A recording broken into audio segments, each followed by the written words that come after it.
Abbiamo raccolto 500 firme e abbiamo iniziato questo percorso che è ancora, come dice la canzone di Vasco Rossi, che siamo ancora qua.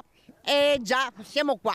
Dopo 2 anni non sappiamo niente. Un anno dopo tornano a protestare i residenti del quartiere Mandri a Padova per chiedere la riapertura del punto prelievi dell'Opera Immacolata Concezione, chiuso nel 2020 durante la pandemia. Un servizio molto utilizzato dai residenti più anziani che in questi anni sono costretti ad andare in altri quartieri o addirittura fuori comune per fare gli esami del sangue. Per il nostro quartiere non avere un punto prelievi è un problema molto grosso, perché le persone che non hanno la macchina, e ce ne sono persone anziane così, devono recarsi o a Abano o fuori a Padova, e questo crea dei disagi notevoli. Inizialmente i residenti avevano avuto una rassicurazione dalla regione. Entro settembre 2025 ci sarebbe stata la riapertura del punto prelievi, ma nulla ancora si è mosso, niente è cambiato, con buona pace di questi anziani che si vedono costretti ad elemosinare passaggi in auto. Devo sempre chiedere a qualcuno che mi porti, perché io ho 2 figlie, una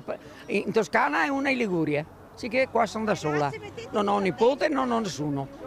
Devo sempre chiedere a qualcuno che mi porti perché ho avuto tumore al seno. La gente a una certa età non ha più la patente e deve rivolgersi a estranei se non ha i figli, e quindi deve uscire dal quartiere anche per piccoli prelievi. Da qui la decisione di tornare a protestare in 50 agguerriti con cartelli e megafoni per rivendicare il loro diritto alla salute.